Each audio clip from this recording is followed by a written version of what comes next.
Assalamualaikum warahmatullahi wabarakatuh. Waalaikumsalam. Siang ini saya bertamu spesial. Konten tamu hari ini Sabtu tanggal 18 September 2021. Saya berkesempatan berada di kaki bukit Gunung Merapi, tepatnya di Nagari Andale, Kecamatan Batipuh, Kabupaten Tanah Datar, yang geografisnya berbukit-bukit. Kiri kanan saya para angku. Di Ranah Minang, angku ini sebutan untuk datuk yang dimuliakan, tetapi dalam konsep Minang ditinggikan seranting, didahulukan selangkah.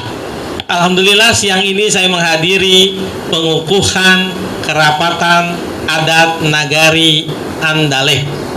Selamat dulu untuk para angku ini. Selamat atas pelantikannya. Pertama kali tentu saya bertanya kepada yang kita hormati, Angku Datuk Malagam. Beliau adalah Ketua Kerapatan Adat Nagari sejak tahun 1998. Angku, apa kira-kira harapan Angku terhadap Khan yang baru saja dilantik ini? Terima kasih, Pak. Iya. Harapan kami selaku mantan Ketua Kerapatan Adat tak lain tak bukan apa yang telah kita perbuat dengan rentang waktu yang begitu panjang. Kalau kita balik ke belakang, Pak, Nagari Andale ini tahun demi tahun ada peningkatan. Jadi apa yang telah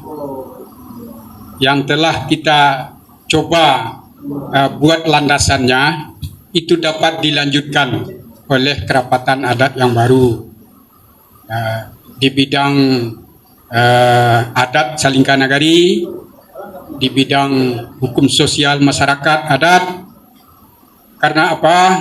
Untuk ke depan tantangan daripada kerapatan adat Nagari ini makin besar, makin rumit.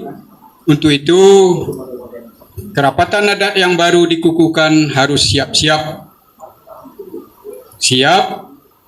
menjalin hubungan silaturahmi, menjalin komunikasi yang tidak terputus. Harapan kami demikian, karena kita akan membangun berkelanjutan di bidang ekonomi, di bidang sosial masyarakat, hukum adat, dan juga sebagai partner pemerintah.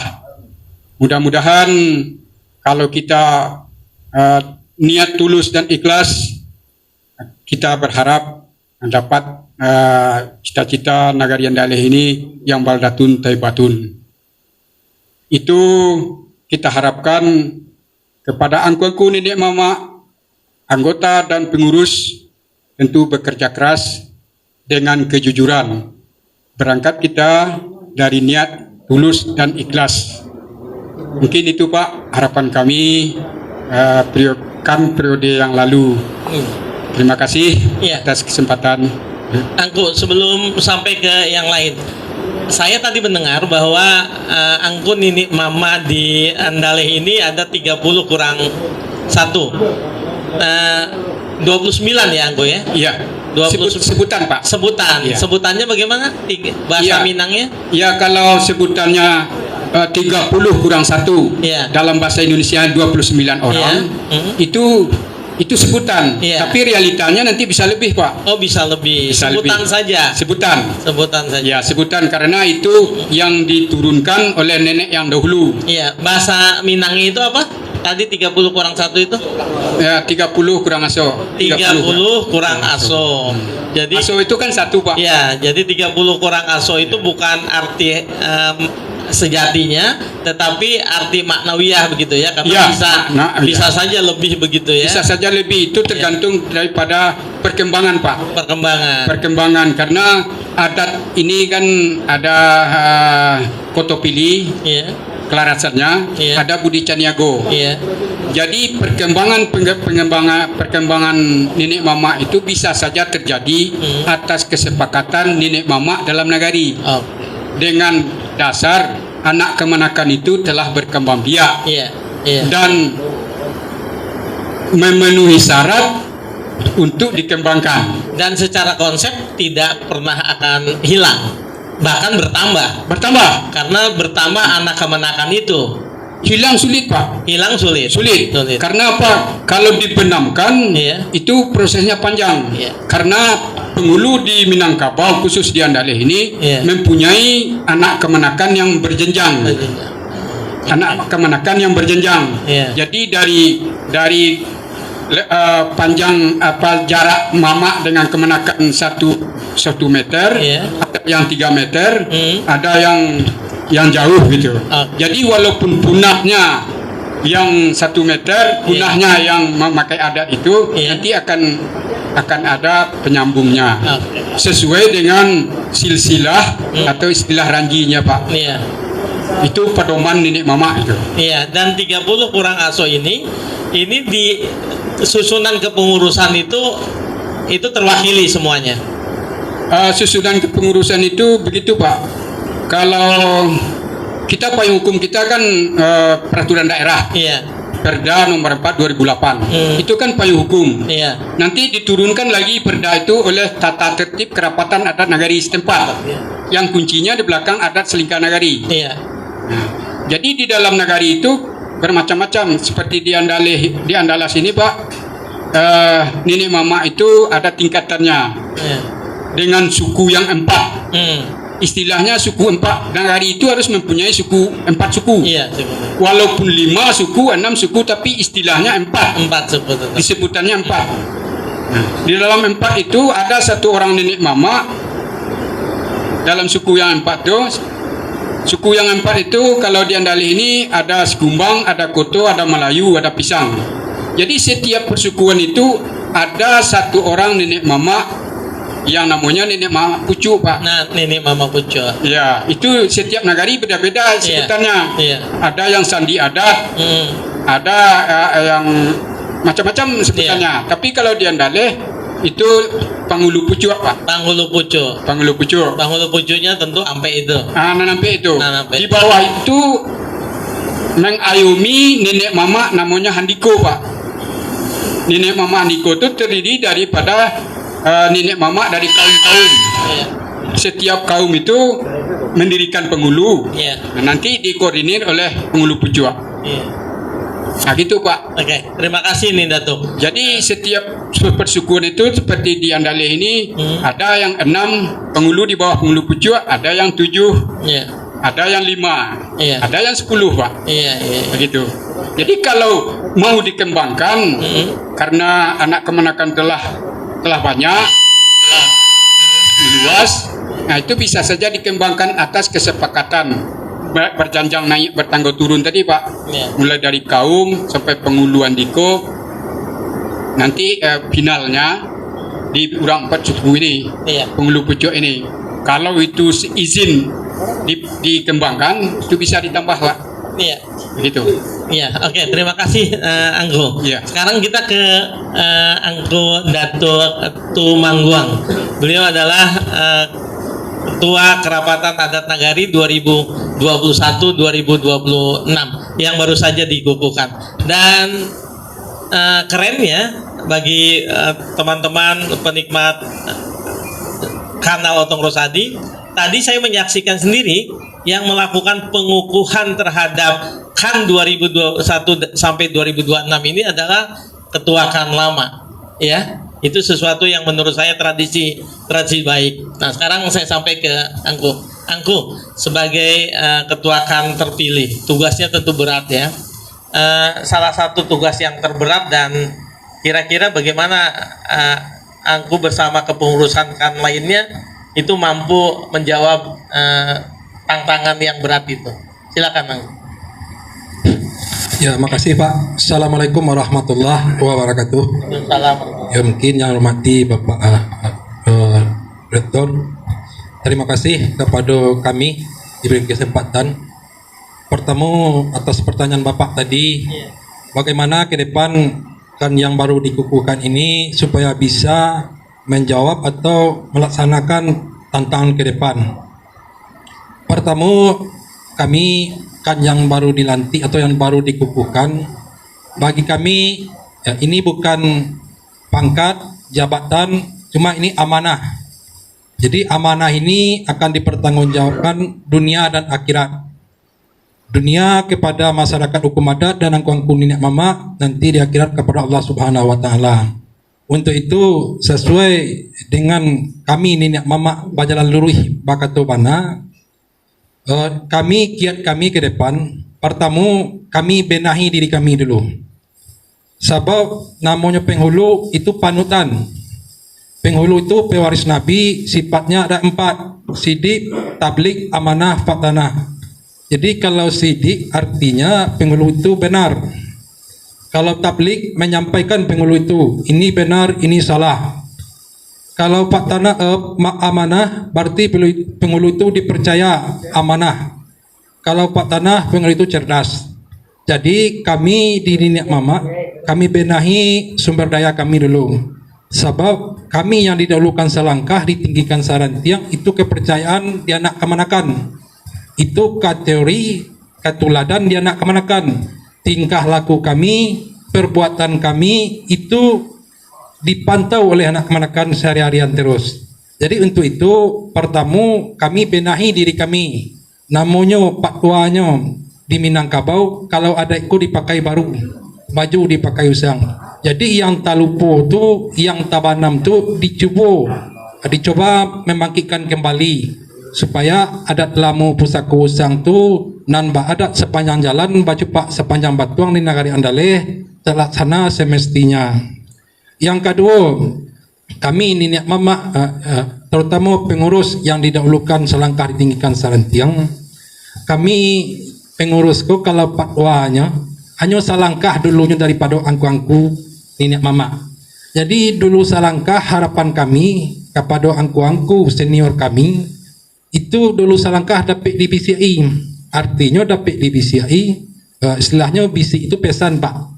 Bisa pak pesan bahasanya angku atau ketua kerapatan adat atau pengurus kerapatan adat itu jalannya kurang lurus.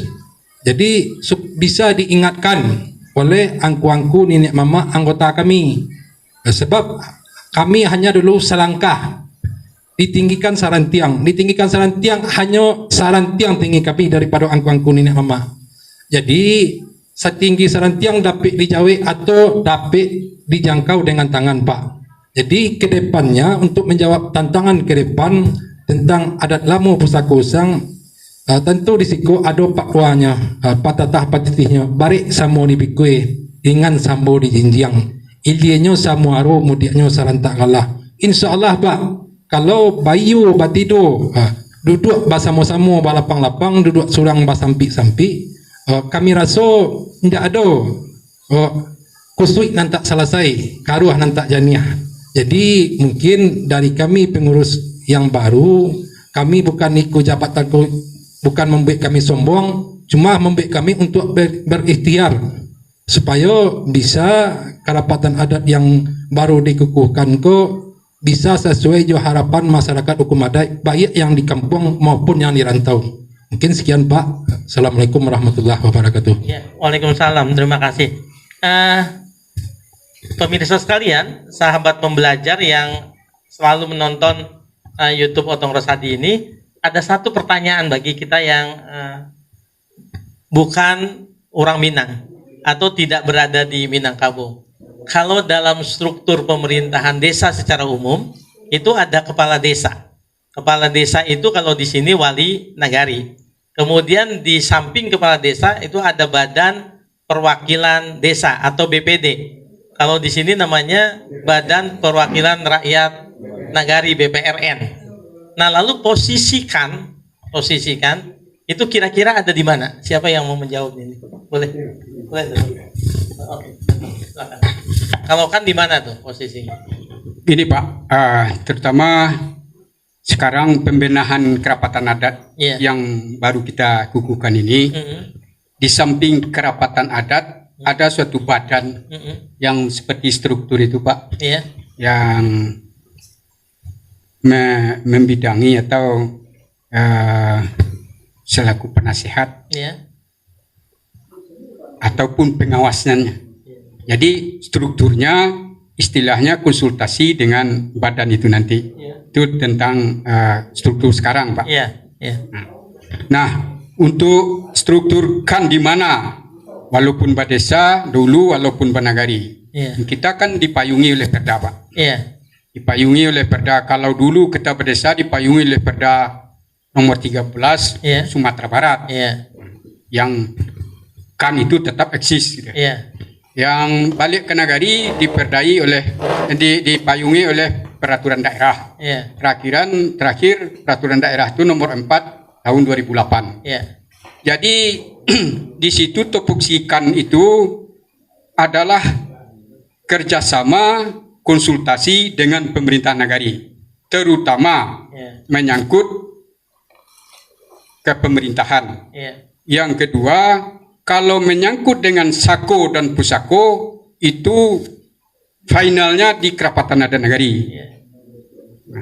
Jadi apapun yang terjadi di Nagari ini, keamanankah, apakah itu tindak pidana atau tindak pidana adat, Iya. ataupun masalah perdata Pusako, Iya. masalah tanah, Iya. itu jenjang naiknya tangga turunnya itu di pemerintahan Nagari dulu Pak. Di pemerintah Nagari. Nah, setelah nanti di pemerintahan Nagari ada penyelesaiannya, oke, finish, tidak masalah. Oke. Kalau tidak bisa dilanjutkan, Iya. dilanjutkan ke Kerapatan Nagari. Iya. Kerapatan Nagari atas rekomendasi dari Wali Nagari. Oke. Nah, di Kerapatan Adat Nagari juga begitu. Sebelum itu diselesaikan, juga ada tangganya. Ada tangga naik dan tangga turun. Tangga turunnya itu kembali kepada suku, kembali kepada kaum. Iya. Nah, kalau tidak bisa juga menyelesaikan, baru diselesaikan oleh kerapatan. Kerapatan. Nah, kerapatan itu menyelesaikannya dengan musyawarah non mufakat, sehingga keluar nanti hukum namanya hukum baian Pak. Hukum baian. Baian. Jadi hukum itu ya tidak hukum kalah menang itu istilahnya Pak. Iya. Iya. Iya. Nah, jadi hukum itu kalau ingkrah diterima oleh yang bersangkutan. Iya. Nah, kalau hukum itu tidak diterima, hukum yang dikeluarkan oleh Majelis Hakim Kerapatan Adat tidak diterima oleh yang bersangkutan, Iya. itu tidak ingkrah dan beliau bisa melanjutkan ke pengadilan negeri. Ah, Gitu Pak. Oke. Nah, kalau umpamanya diterima oleh kedua belah pihak, itu berarti ingkrah. Ingkrah. Ingkrah itu. Iya. Jadi putusan itu tetap jalan. Jadi selama ini di Andaleh Pak lebih kurang 20 tahun memang yang menonjol di Andaleh ini masalahnya masalah perdata tanah Pak. Perdata tanah dan juga Sako. Tapi kalau Sako alhamdulillah selesai di Balai Adat ini. Di Balai Adat. Ya, selesai itu. Ya. Tidak ada jenjangnya, tidak ada pengadilannya. Hanya pengadilannya di musyawarah nenek mamak dan suku Pak. Iya, dan sepanjang sejarahnya yang kemudian setelah ingkrah ada yang menggugat ke pengadilan negeri ada saja 1-2. Ada Pak. Ada Ada. 1-2. Tapi tidak terlalu banyak begitu ya. Tidak. Bisa diselesaikan di Balai Adat ini. Yang Rata-rata. 99% diselesaikan Bisa oleh Balai diselesaikan Adat Pak. Balai Adat. Ya, oleh nenek mamak dalam negeri. Iya. Kira-kira 1%. Iya. Ya sampai saat ini mungkin 1-2 orang. 20 tahun saya lebih dari Ketua Kerapatan Adat Pak. Iya. 1-2 orang baru yang sampai pengadilan. 1-2 orang. Ya. Makanya Masalah itu banyak Pak. iya. Dan masalah banyak tapi efisien untuk menyelesaikan. Efisien. Efisien. Karena jumlah persentasenya 99,9% gitu ya. Iya, Oke, gitu. iya. Terima kasih Angku. Iya, kita akhiri di segmen pertama ini dan kita akan sampai ke segmen kedua.